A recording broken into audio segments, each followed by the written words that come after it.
வணக்கம், நான் doctor Melvin. Dementia அப்படின்னு சொல்லக்கூடிய ஒரு மறதி நோய் அப்படிங்கிறத குறித்து கேள்விப்பட்டிருப்பீங்க. வேர்ல்டு ஹெல்த் ஆர்கனைசேஷன் எப்படி வகைப்படுத்திருக்கு அப்படின்னு சொன்னால் 7th leading cos of death.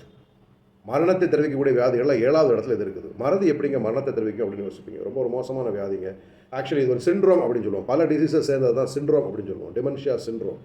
அதாவது அல்ஷிமர்லாம் இது கீழே தான் வருது. மறதி நோய் பல வியாதிகளோடு கனெக்டடாகவும் வரும். பார்க்கின்சோன்ஸ் மாதிரிப்பட்ட வியாதிகள் இருந்தாலும் அதோட கனெக்டடாக வரும். ஈவன் யூரினரி ட்ராக்ட் இன்ஃபெக்ஷன், கோவிட்-19 இன்ஃபெக்ஷன்லாம் கூட இந்த டிமென்ஷியா வருவதற்கான காரணமாக அமைகிறது அப்படின்னு சொல்லி ரிசர்ச் சொல்லுது. இதை மாதிரி பல டைப்ஸ் இருக்குது. அதில் என்ன நடக்கும் அப்படின்னு சொன்னால், நம்முடைய மூளையினுடைய அந்த ஃபங்க்ஷனில் வந்து இருக்கக்கூடிய திங்கிங், ரீசனிங், மெமரி இதெல்லாமே வந்து படிப்படியாக குறைஞ்சி அன்றாட வாழ்க்கையை அவங்க நடத்துவதற்கு சிரமப்பட ஆரம்பிப்பாங்க. பல்லு தேய்க்கிறது, குளிக்கிறது கூட மறந்து போவாங்க. சுற்றி இருக்கிற எல்லாரையும் மறந்து போவார்கள். சாதாரணமாக ஏதாவது மறதி வந்துன்னா உடனே டிமென்ஷியான்னு யோசிச்சு நீங்கள் கன்ஃபியூஸ் ஆக வேண்டாம். அதை குறித்து நீங்கள் ஒரு மருத்துவரை அணுகி தெளிவுபடுத்திக் கொள்ள வேண்டும். முக்கியமாக 60-65 வயசுக்கு மேலே இருக்கிறவங்களுக்கு தான் இந்த பாதிப்பு அதிகமாக இருக்கிறது அப்படிங்கிறதும் மருத்துவ உண்மை. அதனால் இப்படிப்பட்ட பேஷண்ட்ஸ் இருந்தாங்க அப்படின்னு சொன்னால் அவங்களுக்கு சரியான கேர் கொடுக்கணும். அந்த கேர் கிவர்ஸ் கூட இருந்து பார்த்துக்கிறவங்களும் ரொம்ப தர்ம சங்கடப்படுவாங்க அவங்களை கவனிச்சுக்கிறதுக்கு. ஏன்னா அவங்க ட்ரெஸ் கொடுக்க மறப்பாங்க.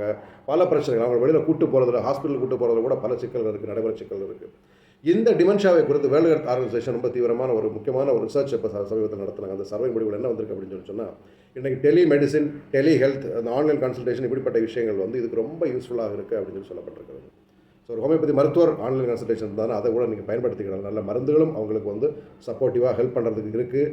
அது மட்டும் இல்லாமல் ஆன்லைன் கன்சல்டேஷனில் வந்து இந்த கிரானிக் பேஷண்ட்ஸாக இருக்கக்கூடியவங்களுக்கு அல்லது வீட்டில் பெட்ரெடராக இருக்கக்கூடியவங்களுக்கு என்ன ஹெல்ப் பண்ணும் அப்படின்னு சொன்னால், என்ன இந்த சர்வே சொல்லுது அப்படின்னு சொன்னால், வீடியோ காலில் வந்து அவங்களோட பேசும்போது டெய்லியோ இல்லை வீக்லி ஒன்ஸோ அது வந்து ஒரு பெரிய பூஸ்டப்பாக இருக்குது.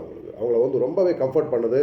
அவங்களோட டிசீஸ் ப்ரோக்ரஷனை வந்து நல்லா அது குறைக்குது. கூட இருக்கிற கேர் கிவர்ஸுக்கு ஒரு பெரிய அஷூரன்ஸு, கான்ஃபிடன்ஸ் கிடைக்குது அப்படின்னு சொல்லி அந்த சர்வே சொல்லுது. ஸோ அதனால் வந்து ஆன்லைன் கன்சல்டேஷன் அப்படிங்கிறது ரொம்ப யூஸ்ஃபுல்லான ஒன்று அப்படின்னு புரிந்து கொண்டு இந்தியாவில், தமிழ்நாட்டில் இருக்கக்கூடிய மக்கள் வந்து தயவு செஞ்சு அதை வந்து பயன்படுத்தணும். நீங்கள் உங்களோட ஃப்ரெண்ட்ஸுக்கு, ரிலேட்டிவ்ஸுக்கு, பேஷண்ட்ஸுக்கு, தெரிஞ்சவங்களுக்கு, பொதுமக்களுக்கு எல்லாருக்கும் சொல்லுங்கள்.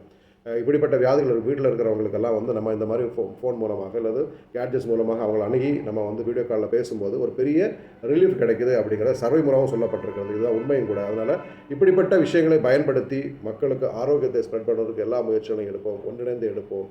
Be happy, be healthy, bye.